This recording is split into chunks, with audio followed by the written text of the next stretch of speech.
She said I belong here tonight and refused to leave my room, but I never invited her to stay. Jake had been living in his small apartment for almost 3 years now. Every day was pretty much the same. He would wake up at 7, make his coffee, go to work at the accounting firm, come home, watch some TV, and go to bed by 10. It wasn't exciting, but it was peaceful. He liked his quiet life. No drama, no surprises, no one bothering him. Just the way he wanted it. The apartment was perfect for one person. It had a decent living room, a tiny kitchen, 1 bedroom, and a bathroom. Nothing fancy, but it was his space. He had his books lined up on the shelf, his favorite chair by the window, and everything exactly where he liked it. His neighbors were quiet too. The building was old but clean, and everyone minded their own business. On that Thursday night in October, Jake was doing what he always did. He had just finished dinner and was settling down to watch the news when the storm started. The rain was coming down hard and the wind was making the windows rattle. He was glad to be inside, warm and dry. The weather forecast had said it would be bad, but this was worse than expected. Around 11 at night, he heard something over the sound of the storm. Knock, knock, knock. Someone was at his door. This was strange because nobody ever visited him this late. His friends usually called first, and his family lived in another state. Jake muted the TV and listened. Maybe he had imagined it. Knock, comma, knock, knock. There it was again, louder this time. Someone really was at his door. Jake got up slowly, wondering who it could be. Maybe it was Mrs. Chen from next door. Sometimes, her cat got out and she would ask for help looking for it, but this late at night seemed unusual even for that. He walked to the door and looked through the peephole. What he saw surprised him completely. There was a young woman standing in the hallway, soaking wet from the rain.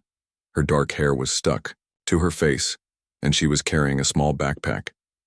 Jake recognized her, but it took him a moment to remember from where it was the woman from the coffee shop. About 2 weeks ago, he had been reading a book while having his morning coffee when she sat at the table next to his. They had started talking about the book he was reading. She seemed really smart and knew a lot about literature. They had a nice conversation for maybe 20 minutes before she left. He remembered thinking she was interesting, but he never expected to see her again, especially not at his door in the middle of a storm. Jake opened the door slowly, keeping the chain lock on. "Hi," he said, confused. "It's from the coffee shop, right? What are you doing here?" She looked up at him with tired eyes. "I need somewhere to stay tonight," she said. Her voice was shaky, and she looked really upset. "Please, I just need a place to be safe for one night." Jake was completely caught off guard. How did she even know where he lived? They had never exchanged addresses or phone numbers. They had just talked about books for a few minutes. This whole situation felt very strange and unexpected. "I don't understand," Jake said through the crack in the door. "How did you find my apartment? We barely know each other." She stepped closer to the door.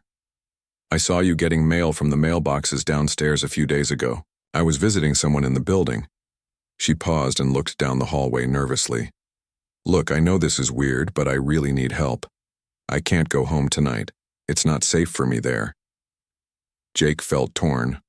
On one hand, this was a complete stranger showing up at his door with a story that didn't quite make sense. On the other hand, she looked genuinely scared and desperate. The storm was getting worse outside, and she was already soaked through. What kind of person would he be if he just shut the door on someone who seemed to be in trouble? "What do you mean it's not safe?" Jake asked, still keeping the chain on the door. She wrapped her arms around herself, shivering from the cold rain. "I can't really explain everything right now. There's just someone I need to stay away from tonight. I thought maybe since we had such a nice talk at the coffee shop, you might be willing to help me out. Just for tonight, I can sleep on the couch or even on the floor. I won't bother you at all." Jake looked at her through the crack in the door. She really did look scared, and the storm outside was getting worse by the minute. Lightning was flashing, and the rain was coming down so hard he could hear it echoing in the hallway. Even if her story seemed a bit odd, he couldn't just leave someone out in weather like this. Against his better judgment, Jake undid the chain and opened the door. "Okay," he said. "You can stay tonight, but just tonight. You can use the couch." Relief washed over her face. Thank you so much, she said, stepping inside quickly.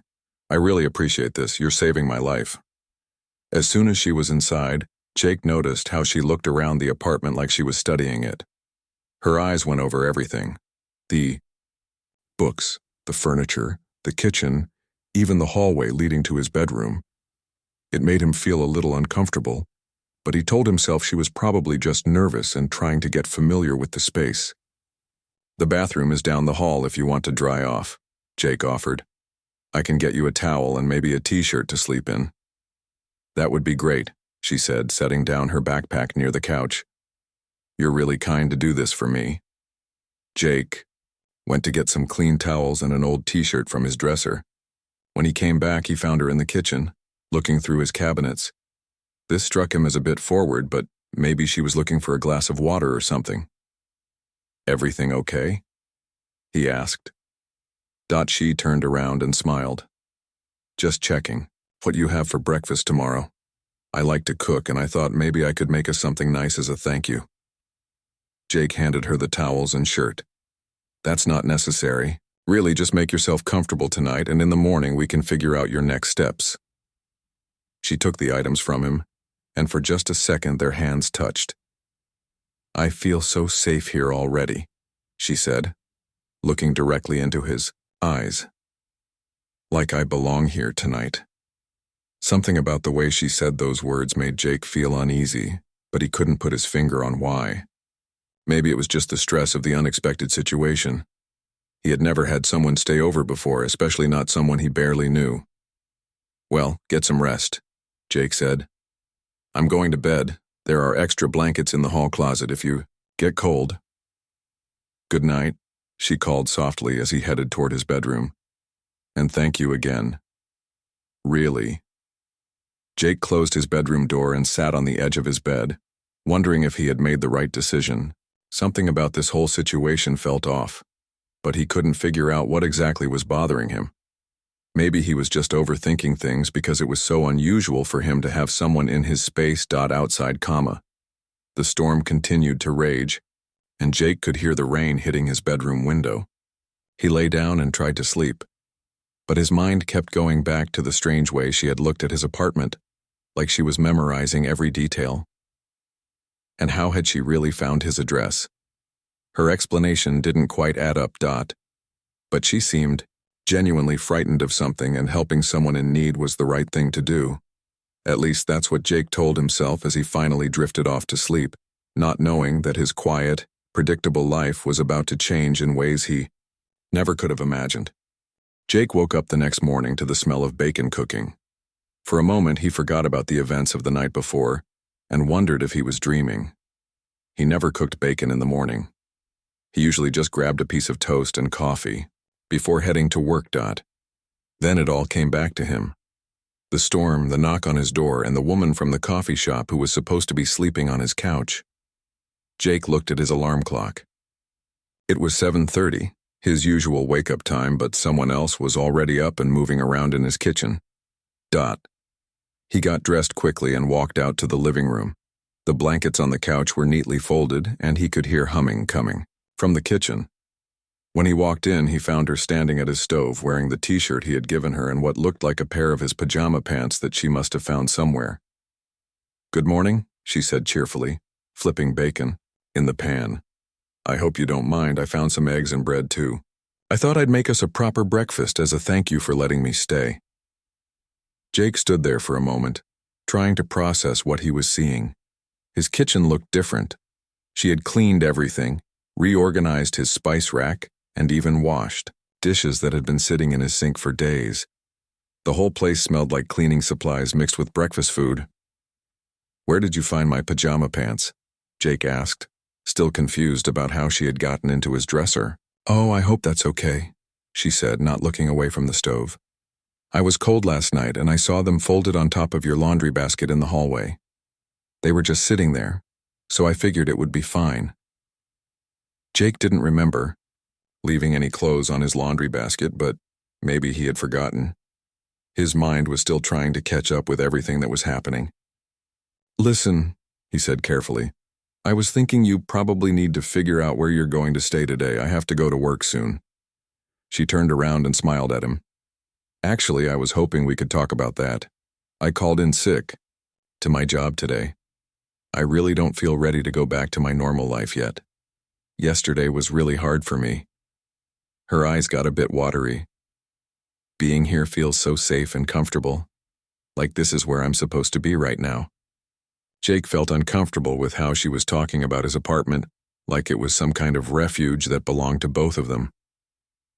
I understand you're going through something difficult, he said, but I can't really have someone staying here, long term. This is my place, and I'm not used to having people around. She plated the food and set it on his small dining table, which she had also cleaned and set with napkins and silverware he didn't remember owning. Just give me a few more days, she said. Please. I promise I won't be any trouble. Look how nice I made breakfast. I can help around here. I'm actually pretty good at taking care of things. Jake sat down at the table, feeling like he was losing control of his own morning routine. The food smelled good, and he had to admit his apartment looked cleaner than it had in months. But something about this whole situation was making him feel anxious. What's your name, by the way? Jake realized they had never actually introduced themselves properly. It's Lily, she said, sitting across from him. And I know you're Jake because I heard your neighbor calling your name yesterday when I was waiting for you to get home from work. This made Jake stop chewing. You were waiting for me to get home? Lily's face changed slightly, like she realized she had said something wrong. I mean, I was in the building visiting someone like I told you last night. I just happened to be leaving when you came home, and that's when I decided to ask for help. Her explanation didn't make complete sense, but Jake didn't want to seem suspicious or unfriendly. Maybe he was just overthinking things because he wasn't used to having someone in his space. After breakfast, Jake got ready for work while Lily cleaned the dishes. She seemed to know exactly where everything went in his kitchen, which was strange since she had only been there for one night. When he came out to leave, she was sitting on his couch reading one of his books. I'll probably be home around 6, Jake said, grabbing his keys. He felt weird saying it, like he was checking in with a roommate or something. Take your time, Lily said, without looking up from the book. I'll be here when you get back. Maybe I'll cook dinner too. All day at work, Jake couldn't concentrate. His co-workers noticed he seemed distracted during meetings. His friend Tom from the next cubicle asked if everything was okay, but Jake didn't know how to explain the situation. How do you tell someone that a near stranger is living in your apartment and you're not sure how you feel about it? During lunch, Jake tried to think about what he should do. Lily seemed nice enough, and she was obviously going through some kind of difficult time. But he had never agreed to let her stay for multiple days. She had asked for one night, and now she was talking about a few more days like it was already decided. When Jake got home that evening, he could smell something cooking again before he even opened his door. Inside, he found that Lily had been busy. She had vacuumed his entire apartment, organized his bookshelf by author, and rearranged his living room furniture. She had also somehow gotten more groceries, though Jake couldn't figure out how since he hadn't given her any money or keys. Welcome home, she called from the kitchen. I made pasta. I hope you like Italian food. Jake looked around his apartment, feeling like he was in someone else's home. Everything was clean and organized, but it wasn't the way he had left it. His favorite chair was in a different spot, his books were arranged differently, and there were even new throw pillows on his couch that he had never seen before. Lily, where did these pillows come from? He asked. Oh, I found them in your closet, she said. You have some really nice things tucked away. I thought they would make the living room more cozy. Jake was pretty sure he had never owned decorative pillows, but maybe they had come with the apartment and he had forgotten about them. He was starting to feel like he was going crazy, second-guessing his own memory about his own belongings. During dinner, Lily talked about her plans for the next day. She wanted to clean his bedroom and maybe organize his closet. She had noticed that his bathroom could use some attention too. She spoke about these plans like they were normal things to do, like she was his girlfriend or wife instead of someone he barely knew. Actually, Lily, Jake said carefully, I think maybe tomorrow you should start looking for somewhere else to stay. I'm sure whatever situation you were dealing with yesterday has probably calmed down by now. Lily's expression changed completely. Her cheerful smile disappeared, and her eyes filled with tears. "You don't understand," she said quietly. "I can't go back there. The person I was trying to get away from, they know where I live. They know where I work. I don't have anywhere else to go." She started crying softly, and Jake felt terrible. "What kind of situation are you in exactly?" he asked. "It's complicated," Lily said, wiping her eyes. "Someone I used to date. They won't leave me alone. They keep showing up places, calling me, following me around. I'm scared of what might happen. If they find me..." Jake felt his heart sink. This sounded like a serious situation, much more serious than he had realized. If Lily was really in danger from someone, how could he ask her to leave? What kind of person would that make him? "Have you called the authorities?"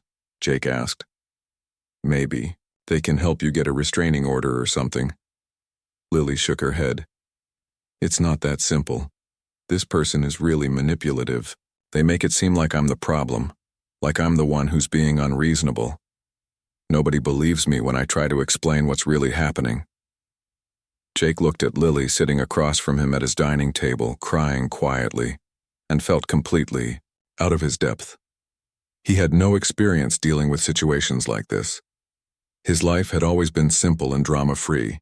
He didn't know how to help someone who was dealing with such serious problems. "Okay," he said finally. "You can stay a few more days while you figure things out. But we need to set some boundaries. This is still my apartment, and I need you to ask before you move things around or go through my stuff." Lily looked up at him with grateful eyes. "Thank you so much, Jake. You're such a good person. I promise I'll be more careful about respecting your space." She reached across the table and squeezed his hand. "You're probably the only person I can trust right now." As Jake went to bed that night, he tried to convince himself that he was doing the right thing. But something still felt off about the whole situation, even though he couldn't put his finger on what exactly was bothering him. By the end of the first week, Jake was starting to feel like a stranger in his own home. Every morning he woke up to find that Lily had rearranged something else. His coffee mugs were in a different cabinet. His books had been moved again. She had even changed his shower curtain to one that she said looked more modern and clean. When Jake mentioned that he preferred things the way they were before, Lily would get upset and say she was just trying to help make the place nicer for both of them. She always said both of them, like they were a couple who lived together, which made Jake increasingly uncomfortable. The situation was affecting his work too. Jake found himself distracted during important meetings, wondering what new changes he would find when he got home. His boss had noticed his performance slipping and asked if everything was okay at home. Jake didn't know how to explain that everything was definitely not okay, but he also couldn't figure out exactly what was wrong. On Friday afternoon, Jake decided to take his lunch break at the coffee shop where he had first met Lily. He needed to get out of the office and clear his head. Maybe being in the place where this all started would help him figure out what to do next. He ordered his usual coffee and sat at the same table where they had talked about books 2 weeks earlier. It felt like a lifetime ago. Back then, his biggest worry was whether to read mystery novels or biographies. Now he was dealing with someone who seemed to be slowly taking over his entire life. Jake was lost in thought when someone tapped him on the shoulder. He looked up to see David, the guy who worked the morning shift at the coffee shop. Jake had seen him around but had never really talked to him much. "Hey, aren't you the guy who was talking to Lily a couple weeks ago?" David asked, sitting down across from Jake without being invited. Jake was surprised that David remembered. "Yeah, that's me. Why do you ask?" David looked around the coffee shop like he was making sure no one else could hear them. "Look, I probably shouldn't be telling you this, but I feel like I should warn you about her. She's been in here asking questions about you." "What kind of questions?" Jake asked, feeling his stomach drop. "She wanted to know what time you usually come in, if you come alone, stuff like that. She also asked Jenny, the girl who works weekends, about your habits and whether you ever bring dates here." David leaned forward. "It was really weird, man. Like she was studying you or something." Jake felt a chill run down his spine. "When was this?" "The day after you two talked, and then again a few days later." But here's the thing that really bothered me. David paused and looked around again. This isn't the first time I've seen her do this. What do you mean? About 6 months ago, there was this other guy who used to come in here regularly. Nice guy, quiet, kind of like you. Lily started talking to him too, same way she did with you. Within a couple weeks, he stopped coming in. When I saw him a month later at the grocery store, he looked terrible, really stressed out and tired. Jake's heart started beating faster. Did you ask him what happened? Yeah, and he told me this crazy story about how she basically moved into his apartment and wouldn't leave. He said she would follow him to work, call his job pretending to be his girlfriend, stuff like that. He eventually had to move apartments to get away from her. The coffee in Jake's stomach suddenly felt like acid. Are you serious? Dead serious? And that's not even the worst part. David's expression got more concerned. I heard from someone else that she did the same thing to at least 2 other guys in the past year. She finds someone who seems lonely or nice, gets them to feel sorry for her, and then just moves in and takes over their life. Jake sat back in his chair, feeling like the room was spinning. Everything suddenly made sense. The way Lily had found his address, how she knew exactly where things went in his kitchen, her emotional manipulation when he tried to ask her to leave. It wasn't a coincidence or bad luck. It was a pattern. There's something else, David continued. I don't think she's really in danger from an ex-boyfriend. The last guy she did this to, Mike, he said she told him the exact same story about someone following her and threatening her. But when he tried to help her contact authorities, she always had excuses for why that wouldn't work. Jake felt sick. So, you think she's lying about being in danger? I think she's lying about everything.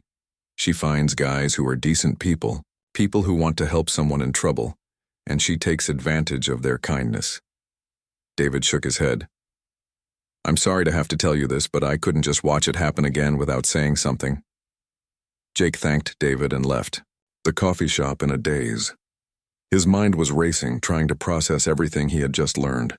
All week he had been feeling guilty for wanting his space back, thinking he was being selfish for not wanting to help someone who was truly in danger. But now it seemed like he was the one being taken advantage of. When Jake got back to work, he couldn't focus on anything. He kept thinking about all the little things that had seemed odd but that he had dismissed. The way Lily always deflected when he asked specific questions about her situation. How she seemed to know her way around his apartment so quickly. The fact that she had been asking people at the coffee shop about his habits before she ever showed up at his door. That evening, Jake decided he had to confront her. He couldn't let this continue, especially now that he knew this was something she had done to other people. When he got home, he found Lily in his bedroom, going through his dresser drawers. What are you doing in here? Jake asked, trying to keep his voice calm. Lily looked up with that same innocent expression she always used when he questioned her behavior. I was just organizing your clothes. You have such nice things, but they're all wrinkled from being stuffed in drawers. I thought I could fold them properly for you. I need you to stop going through my personal belongings, Jake said firmly, and I need to talk to you about something. Lily sat down on his bed like she belonged there. Of course. What's on your mind? Jake took a deep breath. I talked to someone today who knows you. They told me some things that don't match up with what you've been telling me. For just a moment, Lily's expression changed. Jake saw something in her eyes that looked almost like anger, but it was gone so quickly he wasn't sure if he had imagined it. What kinds of things? She asked, her voice still sweet and innocent. They said you've done this before, found someone to stay with, told them you were in danger, and then refused to leave when they asked you to. Lily's eyes filled with tears immediately. I can't believe someone would say that about me. Who told you this? Was it David from the coffee shop? He's always been jealous of me because I turned him down when he asked me out. Jake hadn't mentioned David by name, but somehow Lily knew exactly who had told him. This made him even more suspicious. So it's not true? Jake asked. Of course it's not true, Lily said, crying harder now. I've never done anything like this before. I've never had to ask anyone for help like this before. The situation I'm in with my ex is really serious, Jake. I thought you understood that. But Jake was starting to see through her act. The tears seemed forced, and her story kept changing in small ways every time she told it. "What's your ex's name?" he asked suddenly. Lily looked confused by the question. "Why do you want to know? That? If this person is really threatening you, maybe I can help you figure out what to do about it. But I need to understand the situation better." Lily wiped her eyes and stood up from his bed. "I don't think giving you his name is a good idea. What if he finds out that you're helping me? Then you could be in danger too." Jake realized that in the week she had been staying with him, Lily had never given him a single concrete detail about her supposed dangerous ex. No name, no specific incidents, no proof of any kind. Every time he asked for details, she found a way to avoid answering. "I think you need to leave," Jake said quietly. Lily, quote, "S crying stopped immediately," which confirmed Jake's suspicions even more. "Real tears don't just turn off like a faucet." "You can't be serious," she said. "Where am I? Supposed to go?" "I told you it's not safe for me out there." "I think you'll be fine," Jake said, feeling more confident now that he understood what was really happening.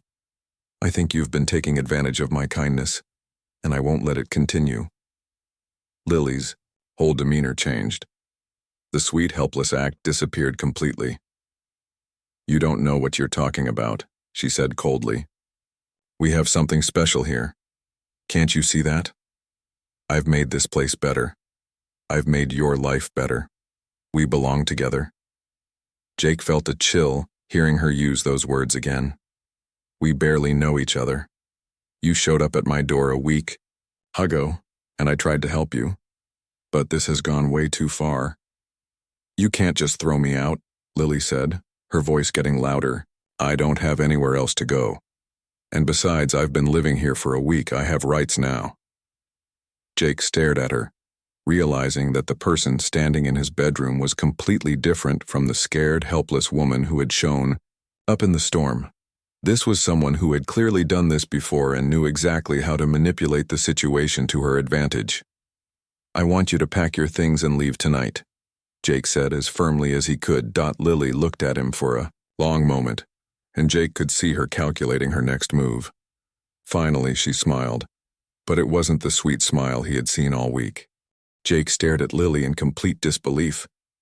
The woman standing in his bedroom looked nothing like the scared, helpless person who had shown up at his door just a week ago.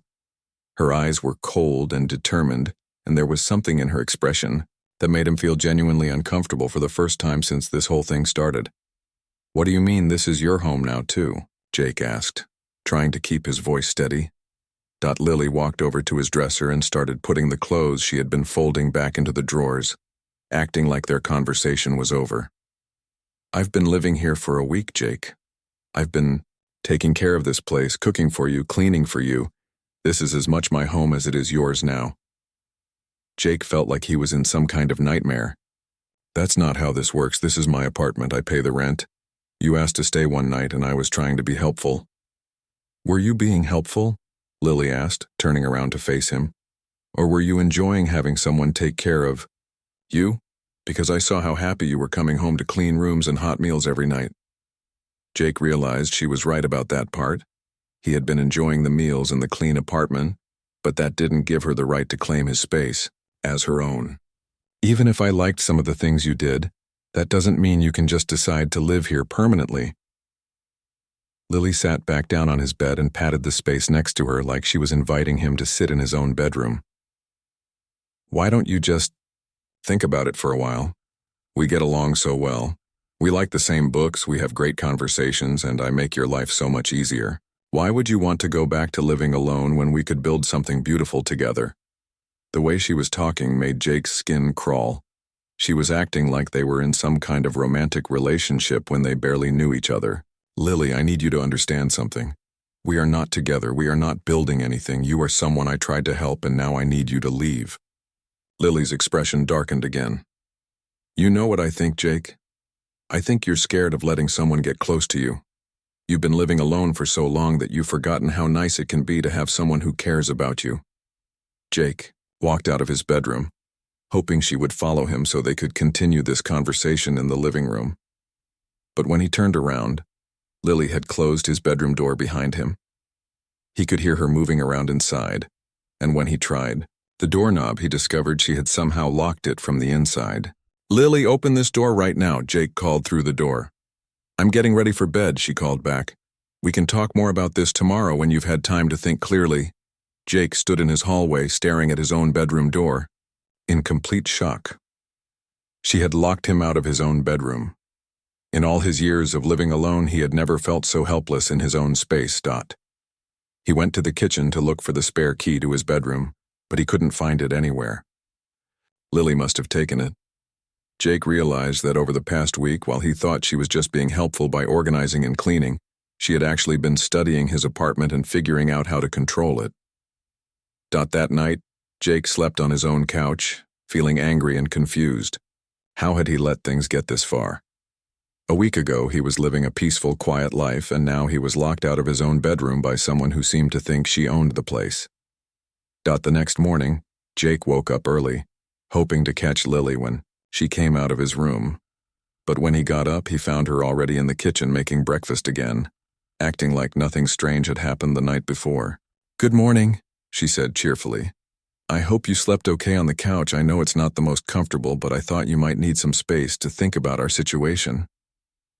Jake couldn't believe how casual she was being about the whole thing. "Our situation? You locked me out of my own bedroom. I was giving you time to cool down," Lily said, flipping pancakes like this was a normal Saturday morning conversation. "You were getting pretty emotional last night, and I thought some space might help you see things more clearly." Jake realized that arguing with her was pointless. She had an answer for everything, and she genuinely seemed to believe that her behavior was reasonable.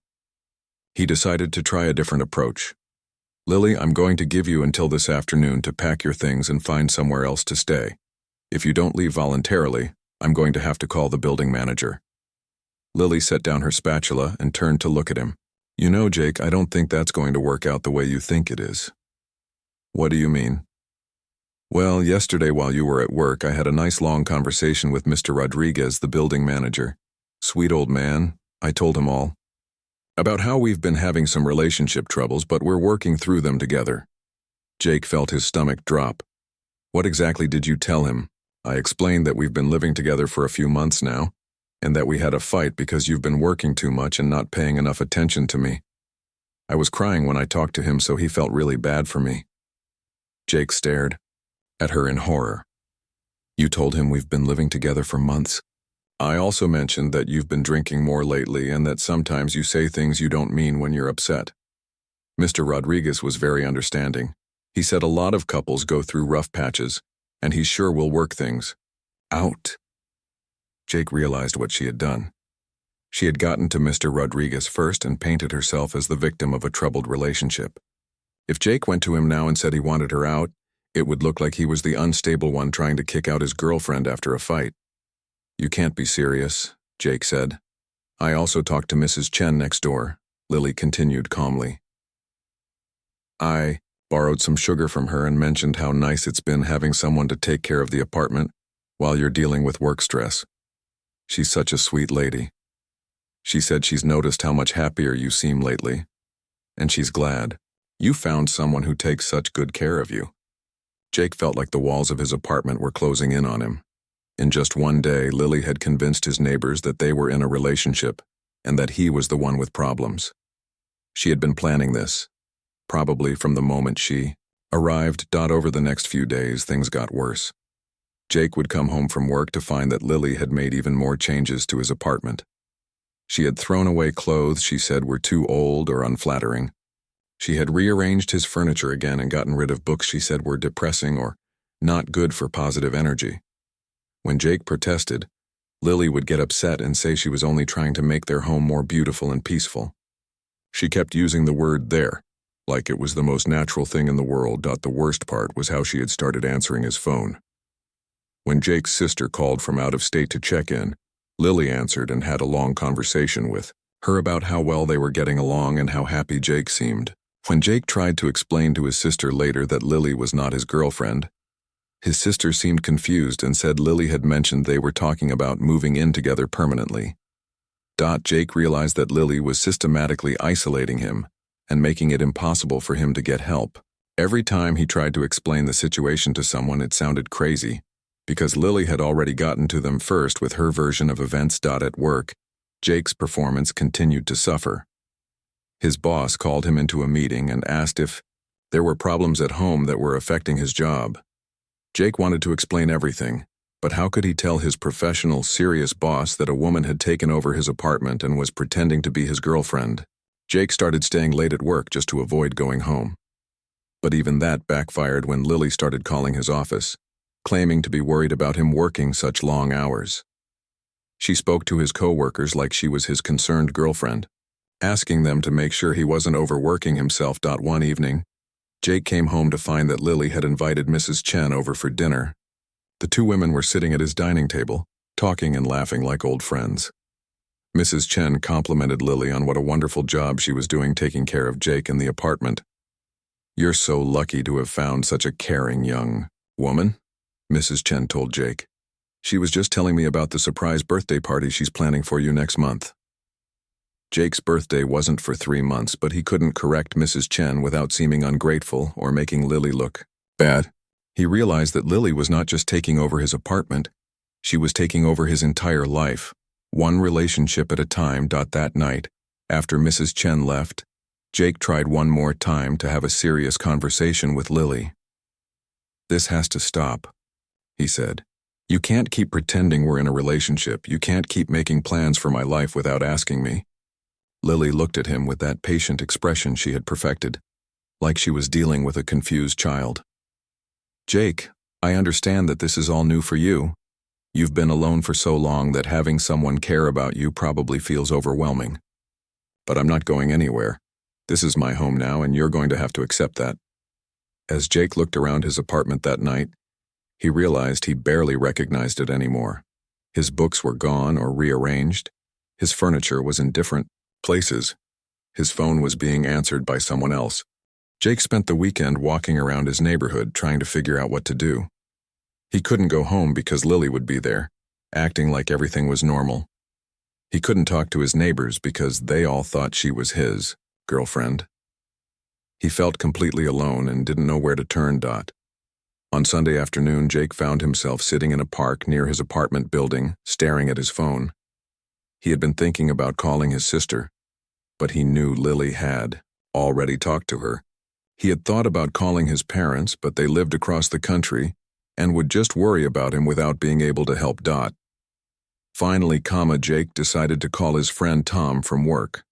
Tom was the only person who knew Jake well enough to understand that something was seriously wrong. When Tom answered, Jake tried to explain the situation, but even to his own ears it sounded unbelievable. "Wait, let me get this straight," Tom said. "This woman showed up at your apartment, claimed she needed help, and now she's living there and won't leave?" "It's more complicated than that," Jake said. "She's convinced everyone that we're dating. She's taken over my apartment, thrown away my stuff, and made it impossible for me to ask for help without looking like the bad guy." Tom was quiet for a moment. "Jake, this sounds really serious. Have you thought about getting legal help?" Jake hadn't considered that option. "You mean like calling the authorities?" "Maybe, but I was thinking more like talking to a lawyer first. This sounds like some kind of harassment or maybe even identity fraud if she's pretending to be your girlfriend to other people." That afternoon, Tom helped Jake research lawyers who specialized in tenant disputes and harassment cases. They found a law office that offered free consultations, and Jake made an appointment for Monday morning. The lawyer, Miss Peterson, listened to Jake's story without interrupting. When he finished, she nodded like she had heard similar situations before. "What you're describing is actually more common than you might think," she said. "It's a form of psychological manipulation, sometimes called love bombing or forced intimacy. The person creates a fake crisis to get into your life, then uses emotional manipulation and social pressure to make it difficult for you to remove them." Jake felt a huge sense of relief just hearing that someone understood what was happening to him. "So I'm not crazy for thinking this is wrong?" "You're definitely not crazy," Miss Peterson said. "But the legal situation is complicated because she's been living there for more than a week. In some places, that could give her certain tenant rights, even if she's not paying rent and wasn't invited to stay long-term." Miss Peterson explained that Jake would need to document everything that had happened and follow proper legal procedures to remove Lily from his apartment. She also suggested that Jake might want to talk to a counselor who specialized in manipulation and psychological harassment. The legal side is important, she said, but you should also get some support for yourself. What you're describing is a form of psychological manipulation that can be really damaging to your mental health and self-confidence. That afternoon, Jake made an appointment with Dr. Williams, a therapist who specialized in helping people recover from manipulative relationships. Even though Jake felt strange calling it a relationship when he barely knew Lily, Dr. Williams explained that manipulation could happen between any two people, regardless of how long they had known each other. What you're describing shows a clear pattern, Dr. Williams said during their first session. This person identified you as someone who would be responsive to a crisis situation, created a fake emergency to gain access to your life, and then used emotional manipulation to make you feel guilty for setting boundaries. Jake felt like he was finally talking to someone who understood exactly what had been happening to him. I keep feeling like maybe I'm being mean or selfish for wanting her to leave. That's part of how this kind of manipulation works, Dr. Williams explained. The person makes you doubt your own reasonable boundaries and makes you feel guilty for protecting yourself. Your desire to have control over your own living space is completely normal and healthy. Dr. Williams helped Jake understand that his compassionate nature had been used against him, but that didn't make him weak or stupid. Some people are very skilled at identifying and exploiting kindness, she said. The fact that you wanted to help someone in need shows that you're a good person. The problem is that this person wasn't actually in need. She was looking for someone to take advantage of. Armed with legal advice and therapeutic support, Jake started documenting everything that had happened. He wrote down all the conversations he could remember, took pictures of his apartment showing how Lily had rearranged and removed his belongings, and started keeping a daily log of her behavior. Jake also started reaching out to people who might be able to help him. He called David from the coffee shop and asked if he could put Jake in touch with Mike, the previous guy who had dealt with Lily's behavior. Mike was initially hesitant to talk about it, but when Jake explained that he was going through the same thing, Mike agreed to meet with him. "She's still doing this?" Mike said when they met at a restaurant across town. "I thought maybe she had moved to a different city or gotten help or something." Mike confirmed everything that David had told Jake, and added even more details. "She did the exact same things to me. The cleaning, the cooking, the emotional manipulation when I tried to get her to leave. She even told my neighbors we were dating and that I had anger problems." "How did you finally get her out?" Jake asked. "It took almost 2 months," Mike said. "I had to get a lawyer and go through a formal eviction process. But the thing that finally worked was when my lawyer contacted her family." Jake was surprised to learn that Lily had family who knew about her behavior. Mike explained that Lily's sister had been dealing with similar situations for years and had been trying to get Lily into treatment. Her sister told my lawyer that Lily has some kind of personality disorder that makes her think she can just insert herself into people's lives. She's been doing this since college, apparently. Her family has tried to help her, but she keeps refusing treatment and moving on to new victims. Mike gave Jake the contact information for Lily's sister, Amy. When Jake called her, Amy sighed deeply and said, "Oh no, she's doing it again, isn't she?" Amy explained that Lily had been diagnosed with a personality disorder several years earlier, but she had stopped taking medication and refused to continue therapy. "She gets fixated on people and convinces herself that she belongs in their lives," Amy said. "She genuinely believes that she's helping them and that they want her there, even when they clearly don't." Amy agreed to help Jake by talking to Lily directly. She also provided documentation of Lily's diagnosis and treatment history, which Jake's lawyer said would be helpful in the legal proceedings. The next week, Amy came to Jake's apartment while he was at work. When Jake got home that evening, he found Lily crying in the living room with her backpack packed and sitting by the door. "My sister doesn't understand our connection," Lily said when she saw Jake. "She thinks I'm sick, but I know what we have is real." Jake felt a wave of sympathy for Lily, seeing her so upset. But Dr. Williams had prepared him for this moment. "Lily, I hope you get the help you need, but you can't stay here anymore. This isn't healthy for either of us." Lily looked at him with tears in her eyes. "But I belong here, Jake. I made this place a home for us."